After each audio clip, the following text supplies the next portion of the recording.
Live now with Lowri Morgan, and she has just finished the Dragon's Back race last week. So congratulations, Lowri, and and it's just great to have you on the show.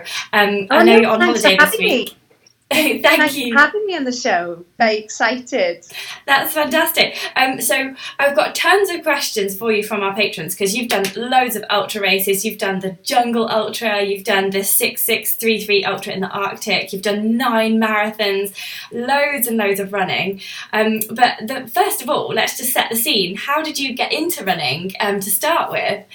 Oh gosh, I don't remember a time when I didn't run, and I see my son, a 4-year-old now, running everywhere. My parents keep saying that was you, Lowri. That was you. Apparently I just went from crawling to running straight away. Oh. So it's always been like an integral part of my life. But basically, I was, my father used to run around Gowton, where I'm from, the Gower, and I just used to enjoy going running with him. And then I ran this 1,500 metre race for Swansea schools, and I came second behind this fantastic runner. And somebody from the Swansea Harriers went up to my parents and said, Lowri's got quite a good style of running, and we want to train her. So then I joined the Swansea Harriers, and luckily I had some success. I went on to represent my country, cross country and athletics and things like that.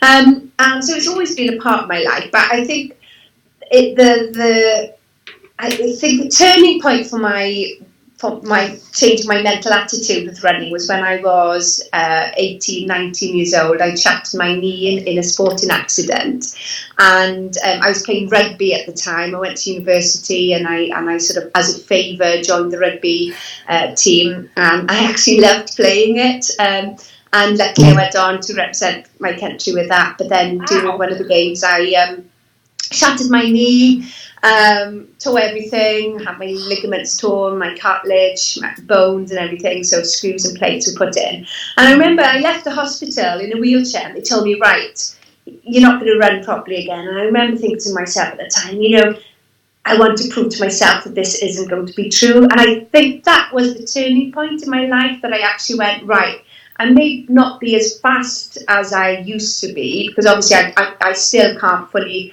extend or bend my knee, but I can be, I can maybe try and beat my own time in things. And I saw the London Marathon on the television when I was in hospital, and I thought, let's see if I can run a marathon. Let's see if maybe I won't be fast at it, but let's see, it'll be a personal challenge. And I did that. I did the New York Marathon in 95, and I loved it. And I think that's where my love for endurance running came.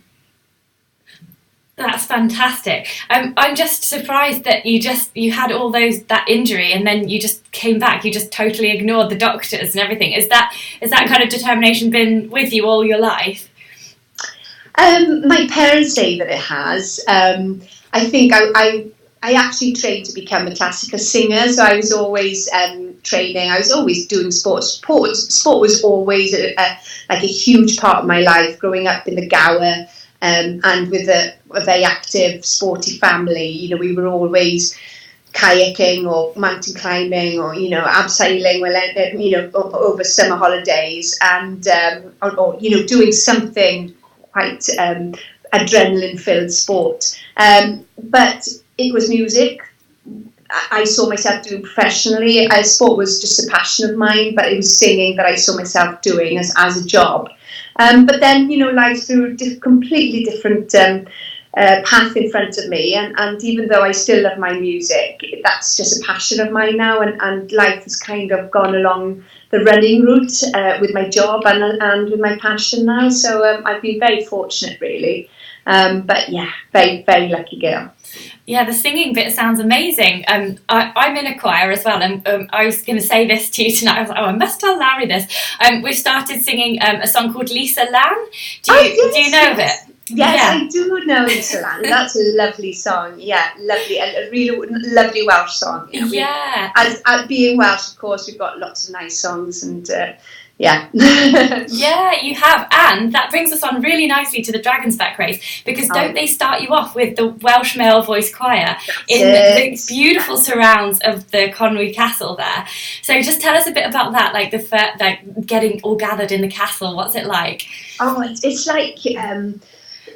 oh goodness, that's when the adrenaline and the nerves started, when you're ushered into this arena style a situation, and you've got your supporters, your family, other people there supporting you all, just looking from the top of the walls, and all cheering you on, and there's this amazing buzz that belongs to the Dragon's Back.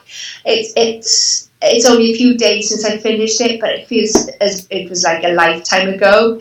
But it was just this amazing adventure, and you just knew it was going to be amazing before you heard the word go, basically, because the buzz within that castle was just electrifying, and you just knew people were there, regardless of standard or speed or the reasons why they were doing it. We were all there together. It was going to be, a battle with each other to get to the finish line, and be it if you had to drag somebody else along with you, or they drag you, or pull you towards the finish line. It was something we were going to do together, and you just knew it before they kind of, the hooter went off, basically. And were you tempted to join in with the choir or anything? Yeah, it was brilliant, basically. It just being Welsh as well, and being very proud to come from the country. I just felt Cymru bach, little Wales. I've got to do it for Wales, and and it just set the scene. Basically, It was just a fantastic atmosphere, and to hear Marcus Scotney to kind of talk to us as well, and Shane Orley and everybody, kind of just getting but what I found was that the nerves that I had personally just turned into adrenaline, just listening to them talk about, the battle that we will have against ourselves to get to the finish line, and about, having to dig deep, and knowing that maybe 50% of us wouldn't make it to the finish line. It was about, right, come on, let's do this, we can do it. And it's something that I will never ever forget. Yes, it does sound incredible, the atmosphere. I've been to watch the start, and it is just amazing, just running along those battlements to start with as well, and then out into the beautiful green countryside. And so I have billed this as a first-time Dragon's Back kind of sharing of experiences, and we're going to hear a lot of tips from you as we go along. But this isn't actually your first ultra at all. As we said earlier, you've done the Jungle Marathon, like 140 miles in Brazil. You've done the 663 ultra in the Arctic. That's 350 miles. You were actually the only person to finish that year. Am I right in saying that? And the second female ever to finish that event, which is amazing. You've done 2 Ironmans. You've done the 3 Peaks sailing and running challenge just after your son was born, and then now you're ending up being 4th lady overall and 1st in your age group at the Dragon's Back race. And so I've got a question from one of my patrons, Sally Gilson. She wants to know how the Dragon's Back actually compares to the other stuff that you've done, like maybe the Jungle and Arctic ultras are the most obvious ones to compare them with. How does it compare? Yeah, well, the Jungle was also a stage race, so the faster you did it, the more recovery you would get at the end. I think the Jungle Marathon was the closest. The Arctic one was continuous. It was 350 miles non-stop in minus 72 degrees Celsius with wind chill. I've thought about this over the last few days. I think you can't really compare them. They were all really tough in different kind of ways. The Arctic was tough because you were on your own quite a bit, and you had to rely a lot on your mental strength to get you there. And lots of hallucinations, lack of sleep. I think I slept about 12 hours that week. So that was completely different. The Dragon's Back was tough in completely different ways. I'm not a mountain runner. I had to self-navigate. I wasn't experienced on that type of terrain. and it was a new challenge for me, the Dragon's Back, and just watching, you know, the front runners was just incredible, seeing how they could just continue that speed over all different terrain, while somebody like me, if I didn't know the route, I had to maybe stop for 30 seconds just to check where I was on the map. And, you know, all those 30 seconds here and there all added up, you know, towards the finish line. And, you know, it was incredible. And I sort of started to learn how it all worked by the fourth day. But you know, the Dragon's Back was tough in a completely different way, but not because of the loneliness. I never felt lonely in the Dragon's Back. That was one thing I didn't feel. Not like in the jungle. The Amazon was, you know, sometimes you felt quite lonely in the Amazon because I ran quite a bit on my own during the Amazon. But the camaraderie in all of them have been amazing, but especially the Dragon's Back. I really felt that we all had our names on the bibs. And what was brilliant, because you had the staggered start, you know, people would pass you and they'd be, come on, Lowri. They didn't know who I was, but come on, Lowri. And I would, you know, try and encourage other runners as well. Just everybody was there for each other. And it just really did give you a boost. And it was quite humbling, actually. So I can't really compare them because they're all different in different ways. But and they've all had their highlights, different highlights and different low points for different reasons as well. Yeah, it sounds like they're all completely different, but it does seem to me that 2 points stand out, and that's the navigation side of it and the rough terrain. I know that a lot of people have come a cropper on that rough Welsh terrain there, and it surprises me that you say you're not like a mountain runner. Growing up on the Gower, it must be. I've been to the Gower to Love Trails Festival there, and it's you know, there's lots of good terrain there and rocky and stuff. But I've tended not to go completely off track, if you know what I mean. I've stuck to trails. Whereas with the Dragon's Back, you know, a lot of it is not even on trails. Yes, not on paths. And what I noticed that I didn't have, what the others did have, was being able to spot a better line in the gorse-covered terrain, for example, to spot a trot here and there. And maybe I took 10 seconds longer to find it while the others found it straight away, you know, and it all over a 200-mile plus race, you know, it all adds up. I also had a torn cartilage, which I found out 6 weeks before the race started. So I had I think you were asking me about the toughest. I think the Dragon's Back race has been the toughest to get to the start line with me, not just physically, but emotionally and mentally as well. So crossing that finish line made it even sweeter, because I didn't even think I'd get to the start line with my injury. So it'll certainly be a race that it'll always be a special race for me, basically. Yeah, and the dragon is really good. I thought there was a dragon behind you, but it's not, is it? The little dragon. It looks like it might be the little dragon prize that you get. Everybody who completes the Dragon's Back race gets that lovely little cast iron dragon, and the winner gets that huge one. And it's brilliant, you know, and everybody during the course of the race saying, you know, I want that dragon, and people were just kind of fixated on getting this dragon, which is brilliant, absolutely brilliant. And my son loves it. My son loves it because he loves dragons. So it's one of the coolest things to get after a race, definitely. Yeah. That and it's really beer. Heavy as well. Got some definite heft to it. Yeah. So it's good that you've just mentioned your injury there, because I really wanted to talk to you about your training to get some tips for anyone else who's doing the Dragon's Back race for the first time.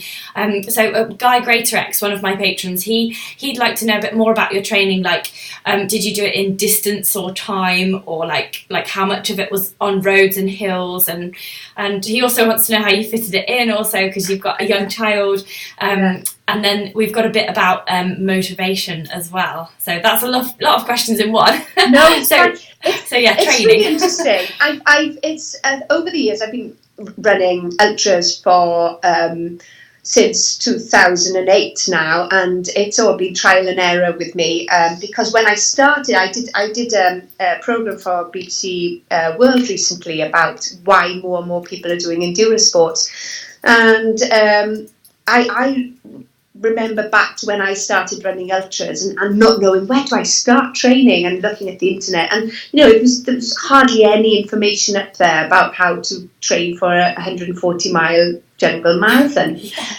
So I just basically just started running just how I felt, and I started off in 40 miles a week, and I remember phoning the boss up early on, because they were filming me for a documentary. That's how it all started, and so I had the added pressure of having to do this race, even though they kept saying you don't have to do it, but you knew there was a series dependent on you doing this race. And I remember phoning the boss up saying, I can't get out to bed, my legs are so heavy, I've run 40 miles this week, how am I going to run 140 miles in a week? But within that 18 months of training, I increased my mileage about 5-10% every month, and by the time I got to the jungle, I was running about 100 miles a week, but not much elevation there. But what I was doing a lot of training with a heavy sack on my back. So I was hiking quite a bit with about 15-18 kilos on my back, because I knew I'd have to carry about 15 kilos during the race, because it was a self-sufficient race. When it came then to training for the Arctic, I changed my training again. It was all about hours on feet. So, I was doing about 40 hours a week by then, just this is pre-children, of course. And then, I was just going to say, how did you fit that in? And I, the speed went, but, the distance and the time spent on my feet increased dramatically. So, I would sometimes go, there's a park in Cardiff, which is about 3.5 miles. I would just go round and round that for like 24 hours, more so for the mental side of it, because I would pass my car all the time, and also I would run up Snowdon, back down, touch the bonnet of the car, go back up, and go up for a third time, because it was so easy to kind of just jump in the car and drive out. I would run a 50-mile race around the Brecon Beacons, and then I ran back home to the Gower, which was another 60 miles. Just straight after that. Just these little tiny things are all part of the training for the big picture, basically. So the Arctic was more about, I trained in industrial-sized freezers as well, but those were cold enough. They were around minus 21 degrees Celsius, so I thought there's no point doing that. But so that was the Arctic. But then with the Dragon's Back, I knew this was enchanted territory for me, and I knew I just did not have the time to faff, basically, with trying to find a training regime that would suit me. So I phoned Damien Hall up, and he kindly took me on as a pupil, and I'm so glad he did, because he's been amazing, basically. He said, how's your training be going? And I said, I'm panicking because I'm doing the Dragon's Back. And he said, how many miles are you doing now? I've just gone out and I've run 100 miles this week, and I feel okay. And because I was last year, I went back to my roots of running marathons, road marathons. So I was just, aiming for the, 2:55 time, and that was the time I was aiming for.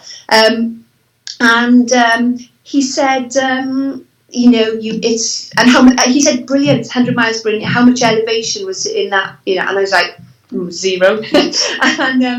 And he's like, yeah, this race is going to be a completely different kettle of fish. So all of a sudden, my mileage decreased and my elevation increased. And you know what? I loved it. It just training in a different way.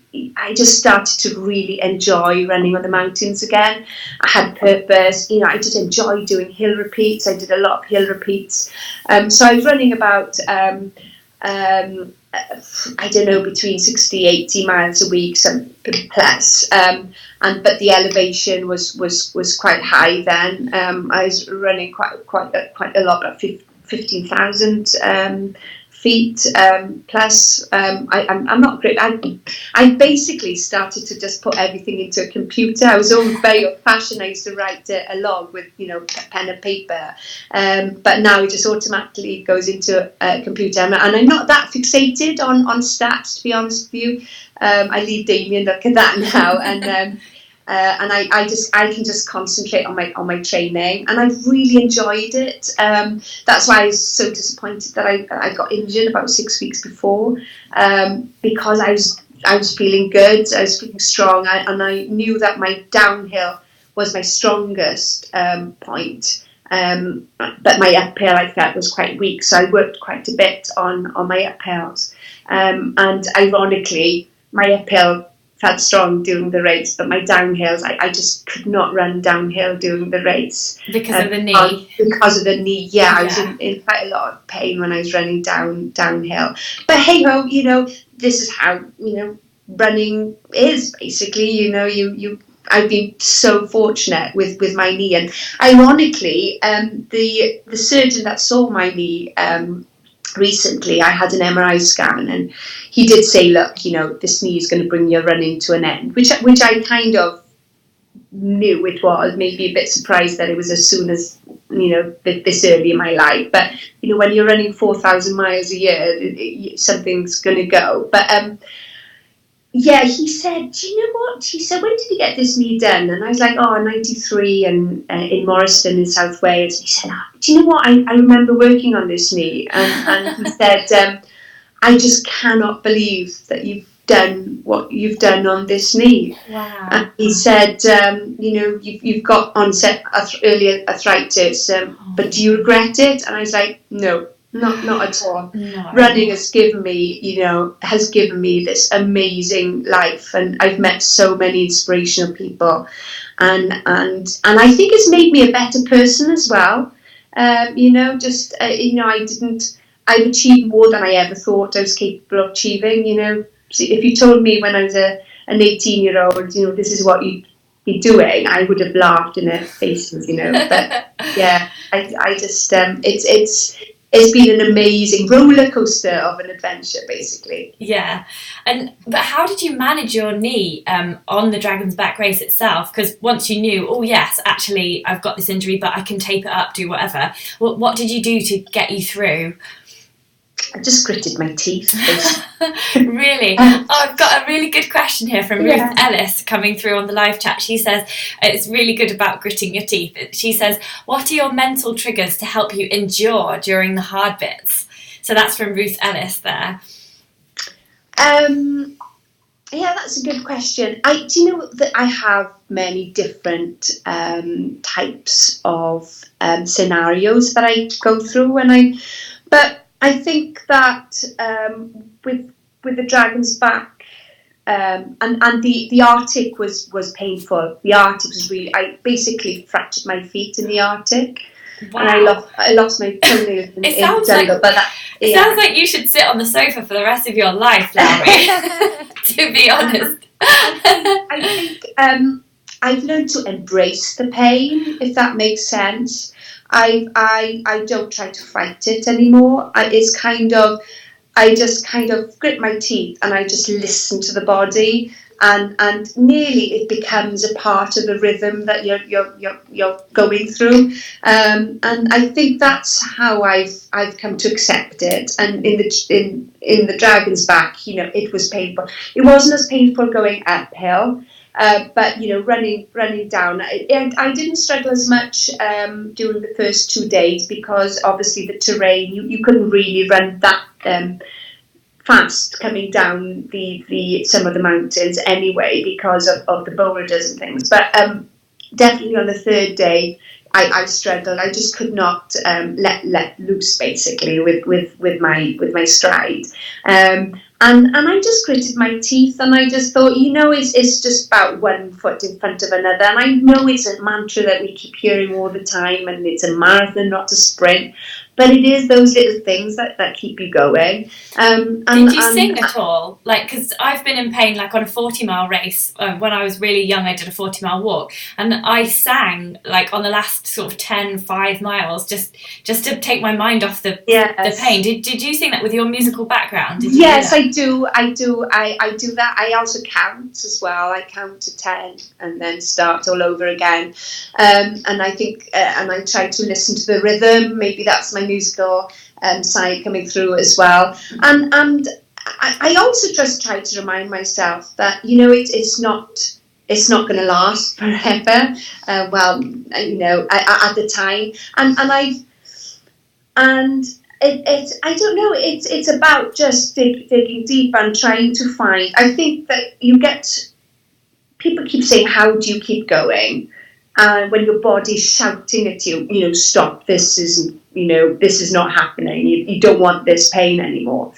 And then you get to the ultimate bit of endurance, and then you realise, wow, I haven't broken. I'm still standing. And you realise, do you know what? My limits haven't broken. They've just bent, and you just find another level. And there was a time in the Amazon where I had stepped on a hornet's nest, and I was tired, and it was the penultimate stage, the 60-mile stage, and I was struggling basically. Lost my toenails, did a rookie mistake. My shoes were too small, basically. I didn't realise how much my feet would swell in those conditions. I've done that. And so, I lost my toenails, and my feet were in a lot of pain. I thought I had to get through this particular area of the jungle because it was jaguar territory. So because I was one of the front runners there, I was allowed to go through the jungle because I had more of a chance of making it before night to the other side of this particular part of the jungle, to the next checkpoint. So I thought I've got to make it through to the next checkpoint. And also I was producing the program, so I had my producer's hat on, and I was saying, well, do you know what? I'll make it to the next checkpoint, and then I'll give up. I'll just think of a really good end quote to finish off the program, and hopefully the channel would give me a second series or something. Everybody likes Jeopardy, on television. So I go, it doesn't matter. I went through all the scenarios of failure, and was I scared of failing, and would it really stop me from continuing if I stopped this rate, blah, blah, blah. I went through it all in my head, and I decided, I wasn't afraid of failing. It was the courage to continue that counted, and I was at peace with that. And then I remembered my mother gave me a quote before I left for the jungle. It said, "Glory is not by never falling, but in the way we rise when we do fall." And I thought to myself, that is so true. Just pick yourself up, Lowri, brush the dirt off, stop moaning, and just get on with it.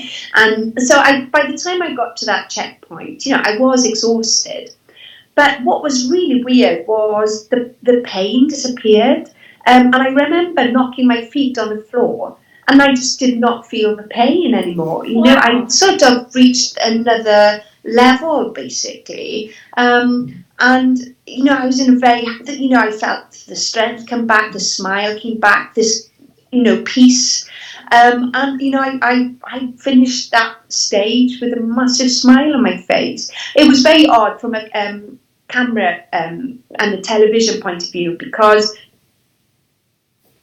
and I was editing it later on with the editor, and I said, keep this rolling, because I bore my eyes out at the end of this stage. I remember crying, and we were looking at the footage, and I didn't cry at all on camera. And I was like, no, I did cry. I was really, really emotional. And he said, no, you weren't, Lowri. This was you.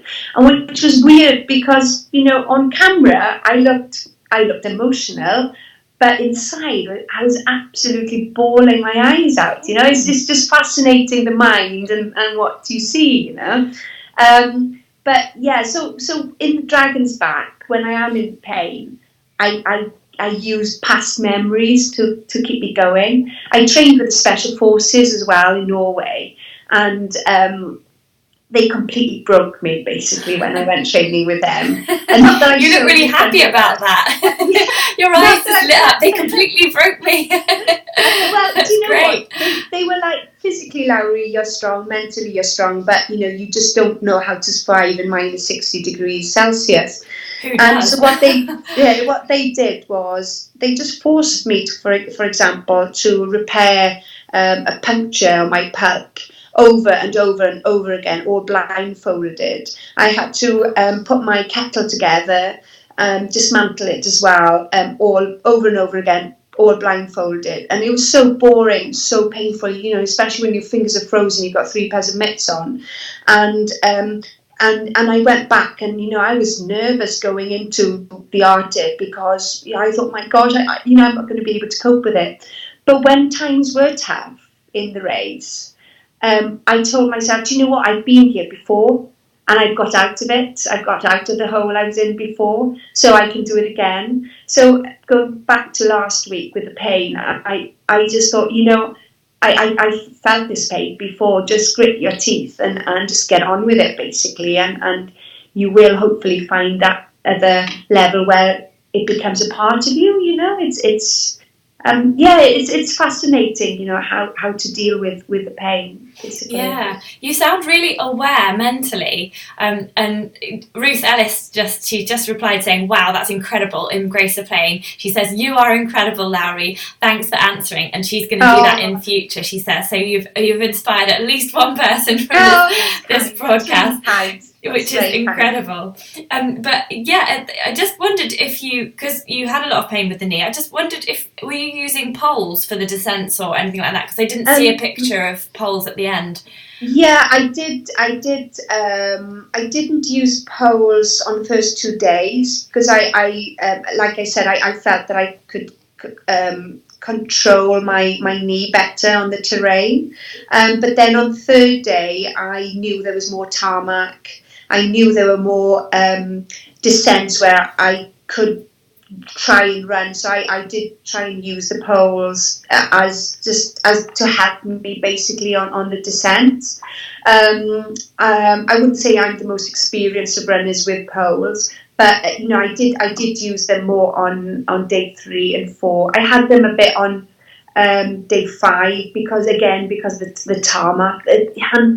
It's so frustrating because again I've spent many years on tarmac training for road marathons, so on paper I should have been quite comfortable on the road, but I just wasn't. But it's not something that I think I was. This is why I was very grateful of having Damien there before the race. I think if I hadn't had the coach, I would have overtrained, or I would have just pulled out because of the fear of not being ready for the race.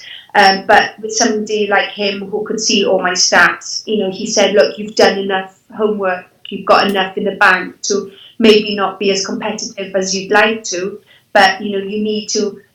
You might not get to the race as strong as you'd like, but we're going to get you to the race as healthy as you can be, and that was the goal basically. And I think we did it together. We got that basically. I made mistakes. So on my first day, I got to the finish line and realised that I missed the last checkpoint. And instead of taking the strike, I ran back up the mountain to get the checkpoint and run back, which I did. Good for you. Yeah, well, do you know what?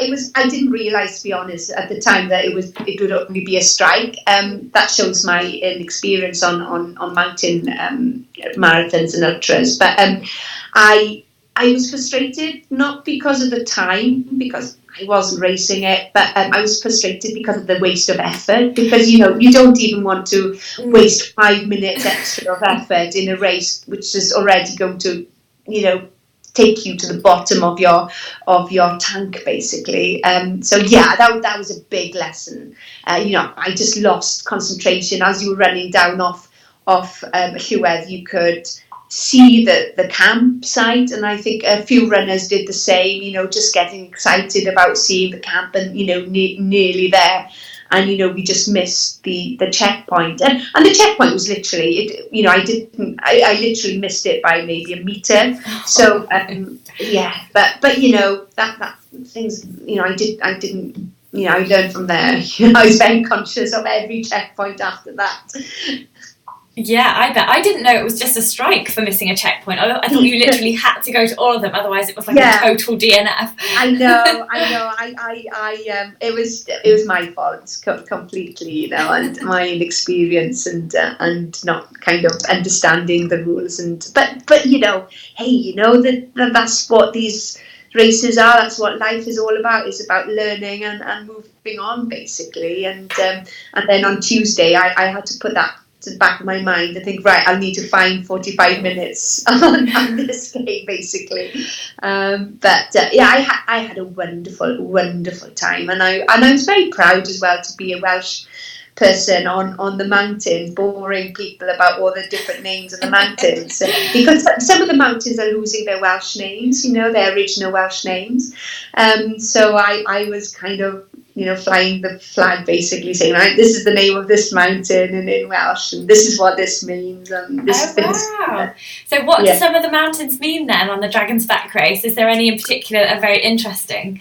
Well, my favourite is Crib Goch, which is the red comb. So you can imagine, that's why. And there's just lots of them have got different stories. Cader Idris is Idris's chair, the giant, and they've all got different names. So it's all, a lot of it's down to Welsh folklore as well, and that's fascinating. I love that. I'd love to do the Dragon's Back race over, I'd like to take each day and do it over a weekend, over the summer or something, rather than do it all in one go. And I'd like to go there with you and have you guide me and say, oh, this one means this, and this is this, and this is what this mountain means, this is the Welsh.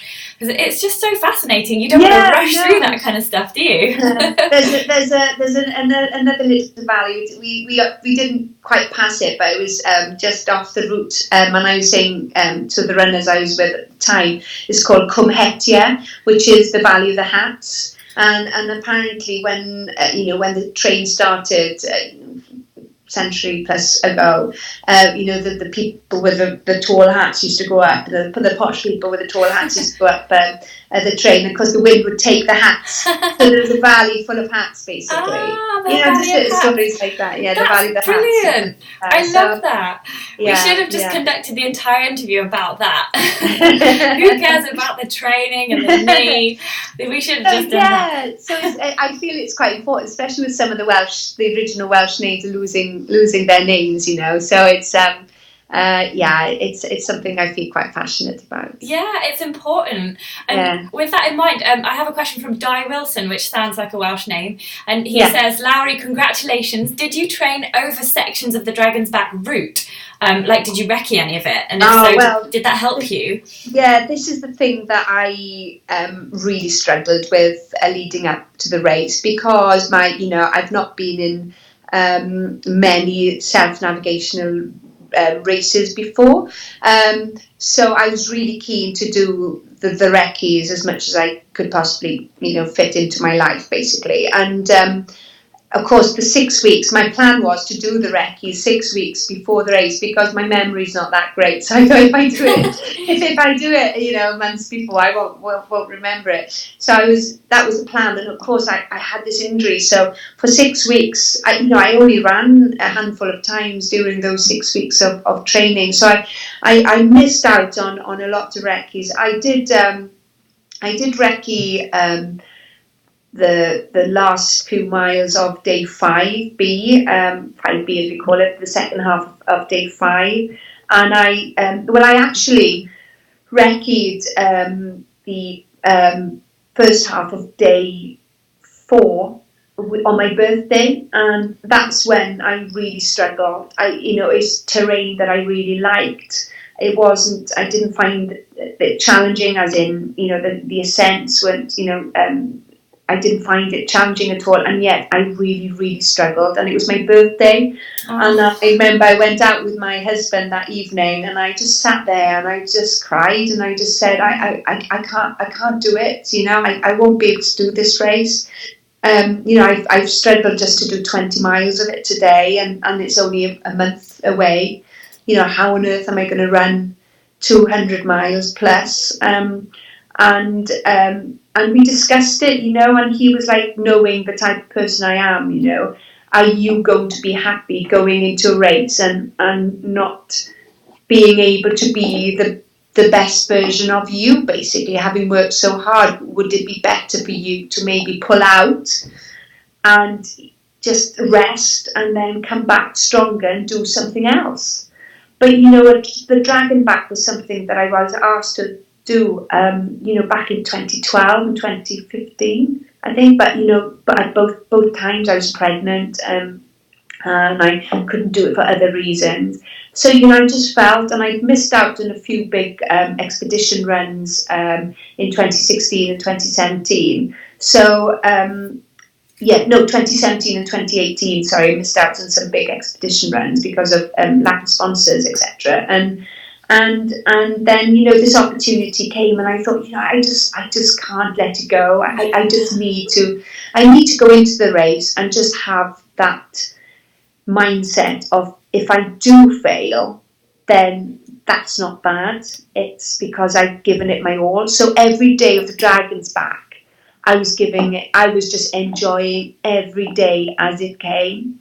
And like on the 5th day, I left checkpoint and I was in floods of tears, and I was like, I can't believe I'm here, and I hadn't made any arrangements or anything for Friday, because I seriously did not think that I would get to the end. So I was literally taking, and if I couldn't cope with a day, I would just break it into half a day. And then it was like, if I couldn't cope with that, it was just, right, I'm going to do this mountain next, and then next. It was just breaking things into tiny pieces, and having faith in my body and my mind, that with my knee as well, that I would be able to keep going. And knowing, the 3rd day came, and I knew that was going to be the test for my knee, because of the descents and the runnable descents and the tarmac. And so that's when the poles came out, and I thought, right, I've got to not take it easy, but I've got to try and make it to the end of the race. Now I've made it through the first 2 days, and this is the day that it could be breaking point. So this is where I need to be, maybe not conservative, but I just need to be sensible. I need to just enjoy it, and I did. I really did enjoy it. I keep saying it over and over again. It was an amazing adventure. Yeah, it's a great race bubble, isn't it? I'm just thinking even more about this knee now, and I'm thinking about like cross training and stuff like that. So there's a question just come in from Hayley Winder. She wants to know if you did any cross training to supplement your running. And then Hiker Yoga says, do you do yoga? And also Sally Gilson wants to know that if you're saying that Dragon's Back might be your last running event, do you have like the same excitement for a swimming challenge or a cycling challenge, maybe? Like how's cross training in your life? Well, this is the thing, like I went into the Dragon's Back thinking, this could be my last multi-stage event and running race. So again, I went out there thinking, if I'm going to do it, I'm going to do it with a bang, basically, and I'm going to have a blast, basically. And I did, and I just loved it, and I'm still standing just about, But I have got, I'm already talking about cycling challenges. So I'm not swim fit, but I've done Ironman. Cycling is not my strongest sport, so I would need to work on that. But that's part of the challenge as well. So I'm always being offered different challenges, basically. And then with regards to cross training, I started to do Pilates. I'm really fortunate that I've got a good bunch of friends who are involved in sport. So I've got a friend who's a physio, but also with like a national sport physio. She's worked with some of the world's best. Basically, she just lives around the corner. She's also a Pilates teacher, so very fortunate to have her as a friend. So she was like amazing. So I did a lot of Pilates, but only over the last couple of months, basically, that I've started doing it. I should have done it a lot longer. I've been, I should have started ages ago, but never too late. And then with the last 6 weeks of training, I just went to the gym and I did a lot on the elliptical, and then I did a lot of hiking with a weight vest as well. And I went on the treadmill and basically had it on incline, and I would just walk and hike on that. And I think that those sessions kept my fitness. I was on Training Peaks, and my fitness just did drop. But luckily, it was quite high to start off with, so I had enough in the bank, thankfully. But I didn't lose my fitness, and funnily enough, I started to enjoy it. I started to enjoy being in the gym. Maybe that was just my mental attitude of kind of, well, I've got no other choice, basically, so I've got to enjoy it.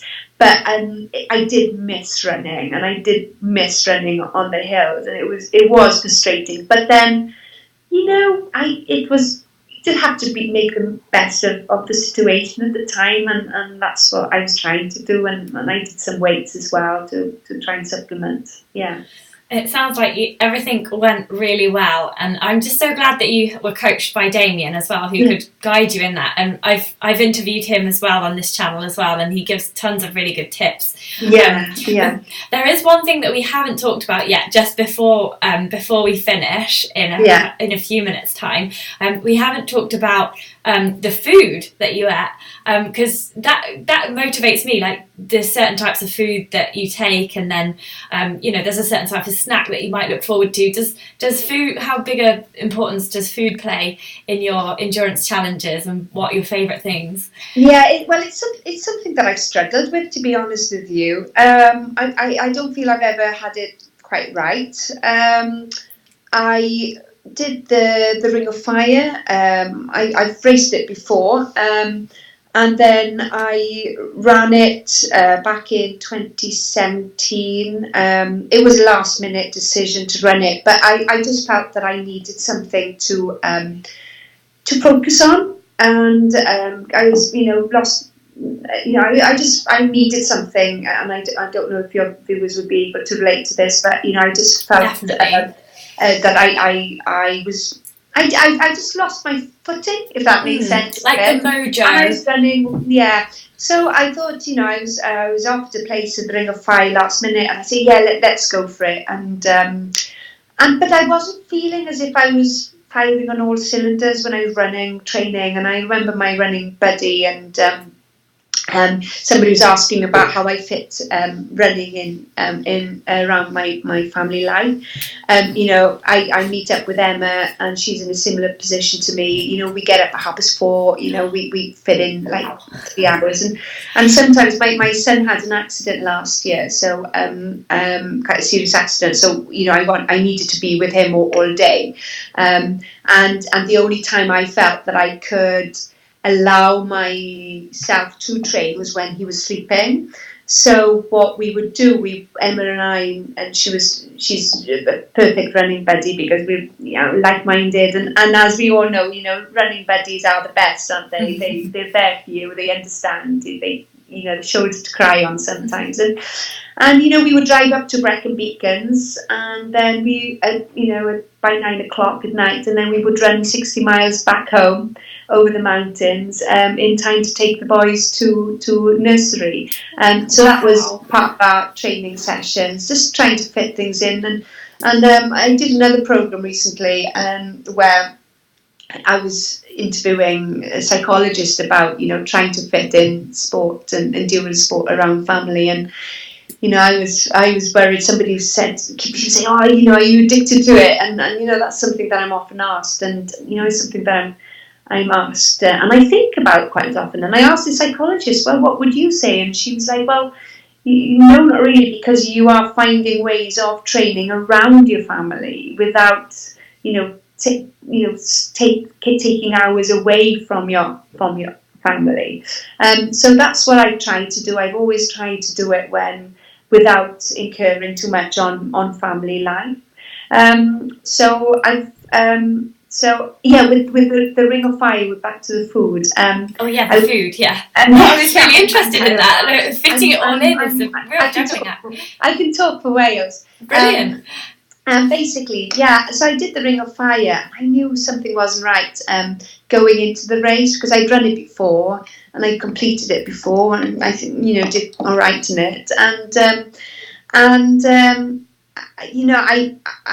I got to like second day and I was quite violently sick, and my parents are medics, and Dad was saying, that's blood in your sick. I was like, no, it's just the gel, and I carried on, but the voice of reason had already spoken, and it played in my mind, and I thought, well, is it my mind telling me that I'm sick, or is my body actually sick? And in the end, because my dad said that, I did quit, which was a DNF, and it's my first proper DNF, basically, which I did battle with for a few miles before doing it, as we all do, and before pulling out. It's like a ping pong battle, isn't it? And anyway, I went to the hospital, had tests and everything, and I was very low on iron.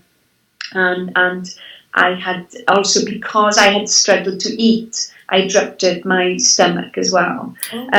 So that's the reason, and it's something I need to work on. And I struggled a bit on the third day in the Dragon's Back. It was really hot, and it's really tough to consume all the energy in.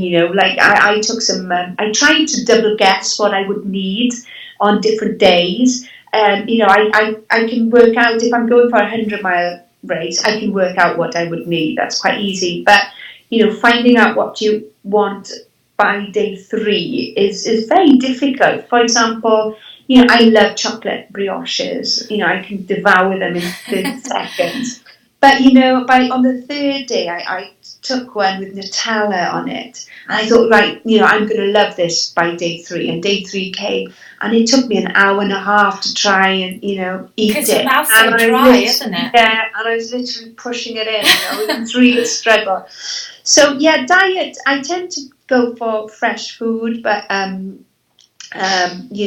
do tend to use different... I've experimented quite a bit over the years, but the fresh food tends to be my food of choice on ultras. Yeah. So, did you take gels with you on Dragon's Back at all, or was it all fresh food? Because you have to keep it for 5 days. How does that work? I took some gels. I was introduced to mountain fuel, so I used mountain fuel. That was my choice at Dragon's Back, even though I've experimented over the years with different makes, and that worked really well for me. But that was the powder drink was the only powder drink that or gel type thing that I took. Everything else was fresh. I took cheese with me. I also I basically made a lasagna, froze it, and took it with me, and because it had defrosted by day 2, so I was literally eating that. And also in Swansea there's this kind of famous Swansea bread you can get, which is quite sweet white bread but with fruit in it, and it's not quite motloaf, it's white bread. But I took that with me, and what I found, because I felt that I wasn't taking on enough calories during the day, I've basically set up a little kitchen by the side of my bed in a way with my sandwiches, and I took butter with me and everything, and cheese, and I just kept it by the side of my bed. So I didn't sleep well, and I don't think anybody slept perfectly well during these races. So, every time I was nearly eating in my sleep, and that's what I did in the Arctic and the Amazon as well. I had a bottle of water always and some food by my side, and I was nearly um, eating in my sleep, just trying to get the calories in constantly. Well, that's a tip I've not heard before. That's really Yeah. good. I've never thought about that, to sort of have something there and just keep nibbling. I just thought I'd have to keep brushing my teeth again. Yeah, well, I don't know if it's the wisest thing, because in your sleep, I don't know if I would advise, but that it seems I'm sure just for 5 days. Because especially you, when I find in these races, I kind of sleep and then I wake up and I'm kind of awake, and then I go back to sleep. Because my knees are throbbing, and it's never a great night's sleep anyway on these multi-stage events. So that's what I found that tends to the way I've overcome it, because because there's no other way really, because I struggle to consume the amount of energy that I really need. I was trying to aim for about 220 calories every hour, basically. That's what I was trying to aim for. So I was trying to keep a tab on that all the time. It sounds like a really good way to get it in. I'm going to try that on my next thing. Yeah, I've got a really lovely, a lovely little thing here from Di Wilson, and I'm going to try and say something in Welsh that he's said to me now. So I'm just putting this up on the live broadcast, and he says, "Diolch yn fawr iawn." Which apparently means thank you very much. Yes, I think. Diolch yn fawr iawn. That was very good. I was very impressed. Thanks, Claire, for doing that. Just say that again. Diolch yn fawr iawn. Diolch yn fawr iawn.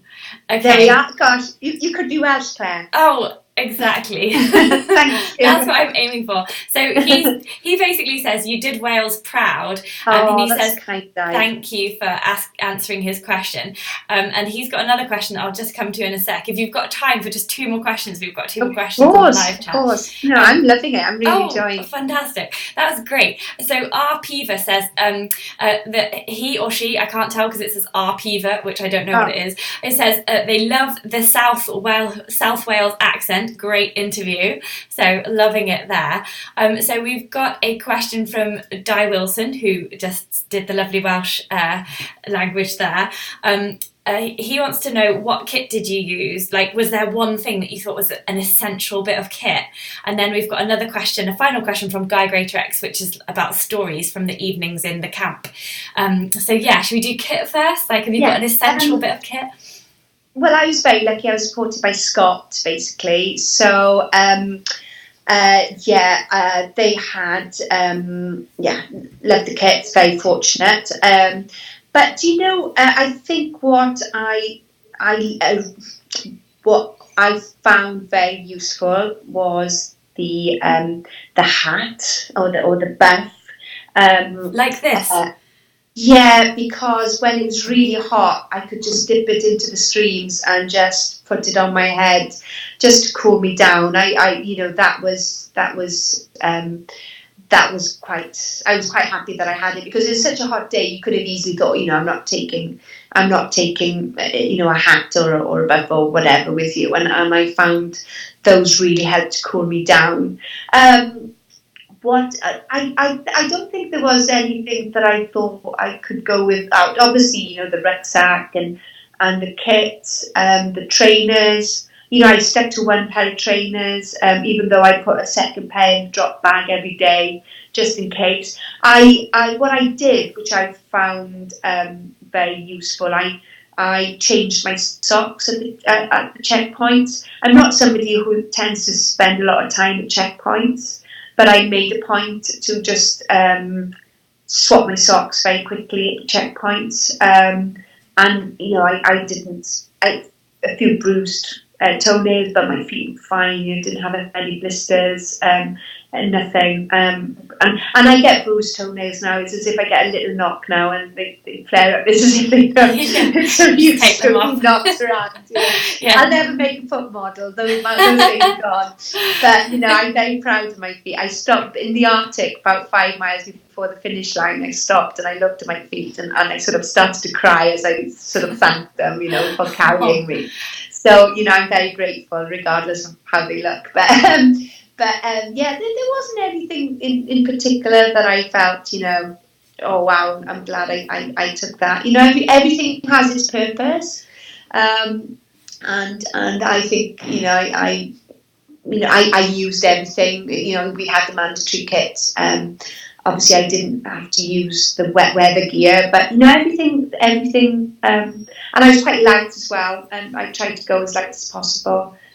So I was quite lucky there. I was quite lucky. Yeah, with trains as well. Yeah. And what was the second question? Sorry, Claire. Yeah, so the next question then was just casting your mind back. You talked already about the camaraderie of the race. Were there any, because with being fourth lady, you must have been coming in quite early in the day and not coming in at 11 o'clock, which is the cut-off. So did you get to know anybody? This is a lovely question to finish on, because we can just sum up the sort of bubble of camaraderie that you're still obviously buzzing from last week. Is there any stories from anyone in camp that Guy Greatrex needs to hear?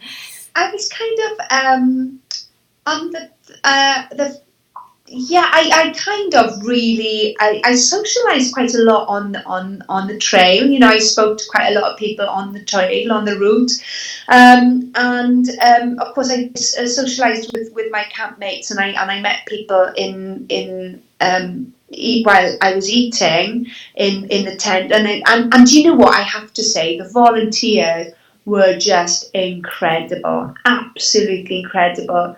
They just got it. They got, when you needed a cwtch, as we say in Welsh, a cuddle. They knew what you needed before you even said it. They were like smiles. They were so encouraging, so supportive, whether they were in camp or on the mountain. It was they really made it extra special. So that's what I have to thank them as well. And the organisation, well, I kept saying it was just like a well-oiled machine. Basically, it would I've raced many big events, and I'd be very fortunate that I'd been in well-organised events, but this was definitely a fantastically organised event. And the camaraderie was amazing, and I think it was just, sometimes you only needed a pat on the back by somebody who'd spent the day, because especially on Wednesday I'd been struggling with feeling a bit sick, and I didn't spend that much time in the tent. I thought my priority was to try and get back to the tent and try and get the calories in and try and lie down to let the feeling of, it was like motion sickness to disappear. Mm-hmm. So it wasn't as if I socialised quite a lot, especially the third day, because I was, I just knew I had to lie down and get rid of this horrible feeling. But sometimes that's all you needed, was a pat on the back from somebody you'd spent the day with. There was one runner, Sean, that I spent the day with on Sunday. It was a case of head down following his footsteps, and sometimes I'd be in front of him, and we just worked together. And sometimes you didn't have to say anything, you just kind of, he was saying, when you started to run, Lowri, I started to run, and vice versa. And then, catching up then in camp then, how was your day? And, keep going, you can do it, and it was just a case of just encouraging. And there's not one particular story I can tell you, but it was just that warm feeling of supportiveness, basically, from everybody. Just saying, you're looking really good, Lowri, or you're looking really, even though I wasn't, but just that, just like I said, we were all in it together, and you just felt, that's all you needed was a little bit of a boost, and you just felt, yeah, I can do this. I can, and I tried to do it to other people as well. But, it was just, sometimes you'd be washing your teeth next to somebody from from the other side of the world, and you'd be like, how's your day going? And he's going, oh, I'm finding it tough. And, yeah, you can do it. Look, just break it down into little chunks. Or, you try and give a little bit of encouragement as they would do to you as well. And just, it was something that I really hope that I can experience again.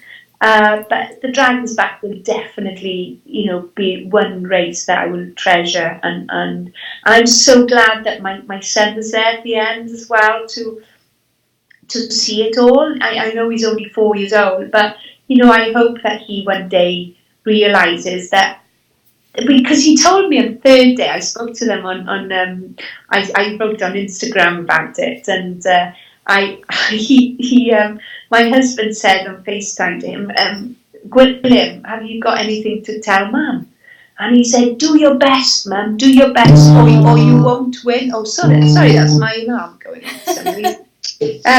Basically,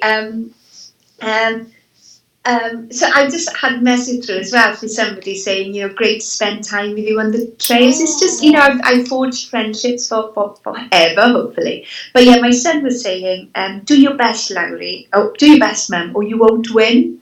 and I was like, oh yeah, this young man has got slightly too high expectations of me. But obviously I didn't want to disappoint him. But then all throughout that day, I thought to myself, do you know what? A winner doesn't necessarily mean the person that crosses the line first. That's what I was thinking. It means the person that becomes the best version of themselves. Yeah. Because it's their best. You've won your own race.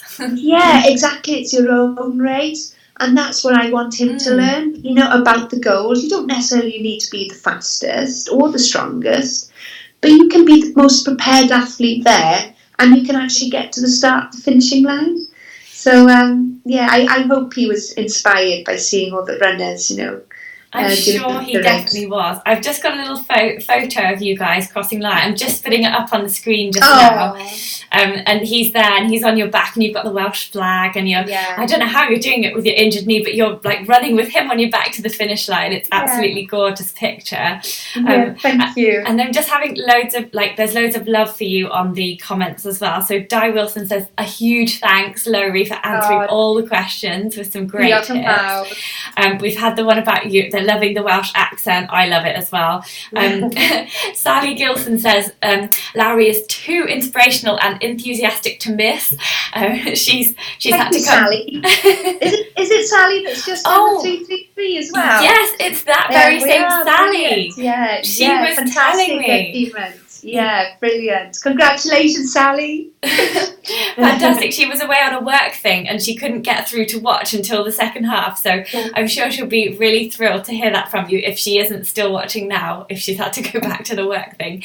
So she says thank you very much for all the advice that you gave her for the 333 challenge, which is you did it in 2016 for the Wales Year of Adventure. And it's basically 3 ultramarathons over 3 Welsh peaks, which is like 50 hours a day. And you've got the fastest known time on it, which is 60 hours, which is pretty impressive. Yeah, I ran from Snowdon, down to Cadair Idris, and then down to Pen y Fan. And I did it. I sort of did it for a documentary, and sort of invited 8 runners who had inspired me over the years to run with me, basically. And I interviewed them. I actually didn't realise how difficult it was to actually interview and run, 50 miles a day with people. I kind of, but that was an amazing experience. It sounds hard, but it sounds brilliant. Can we watch all these things again? Oh, Sally says thank you, by the way. She's blushing. Is there anywhere we can watch everything to do with you? Like on your website, is there an area where we can just watch all of your things that you've been in? I've just worked on my website now. It's taken me only about 5 years. But the programs are often repeated on iPlayer. On my Instagram or Twitter, I tend to kind of advertise if it's back up. because people haven't seen them before and are interested, and also people like I do with a few friends who've done other documentaries. I like watching their programs because you like to learn as well from other people's experiences. So I'll just keep people informed on Twitter or Instagram, basically, if they get repeated, but they're always being repeated. Yeah, well, I'd love to watch more, and I've had people saying, how do we follow you? And I put your Instagram address up earlier on the live chat. So the Instagram address is _Lowri Morgan, and it's spelled Lowri Morgan. Yeah, that's pronounced Lowri, which is beautiful. Well, I think if I have a kid, I might call her Lowri. If I speak in Welsh, it's Lowri Morgan. Oh, see, I was saying Lowri at the start, so I was actually saying the Welsh version. I don't mind. My parents learned Welsh as I was growing up, so I had, a Welsh speaker as a mother. My father learned Welsh, so it doesn't matter with me how I'm glad, because I started off saying Lowri because it looks like Lowri, and then you said Lowri, and I was like, oh, it's Lowri. Okay, I'm going with Lowri. I'd be called far worse things, so I really don't mind. Were you there? Yeah. That's lovely. I love Welsh. I love the Lisa Land song that we're singing. Well, next time, Claire, you'll have to do the Dragon's Back together, and we'll do a tour of all the mountains and the names. Yes, let's do it slowly and appreciate it all, or just a section of it. I know we could do a section of it with all the patrons. That would be really fun. But brilliant. I know you've only just come back from the Dragon's Back last week. But do you have something coming next, or is there anything that we should look out for from you? I'm literally taking every day as it comes now, so I'm just recuperating at the moment.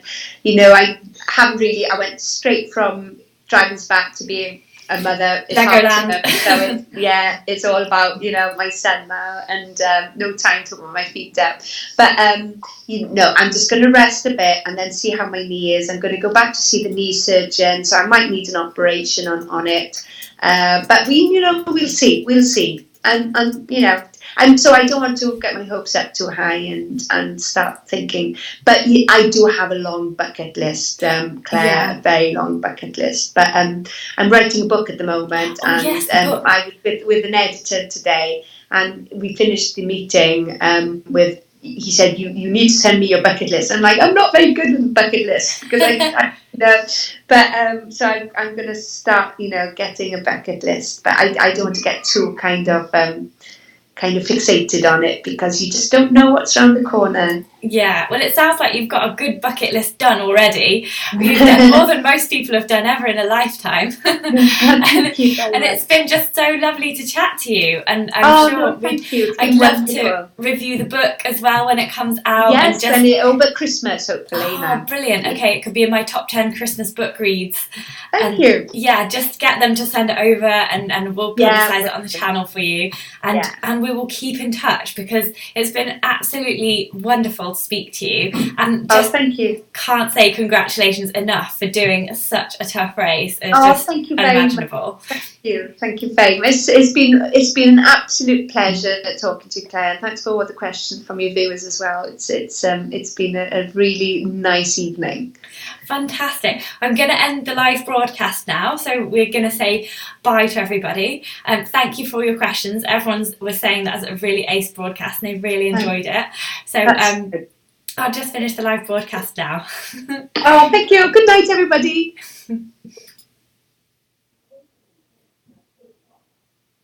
Cool. Okay.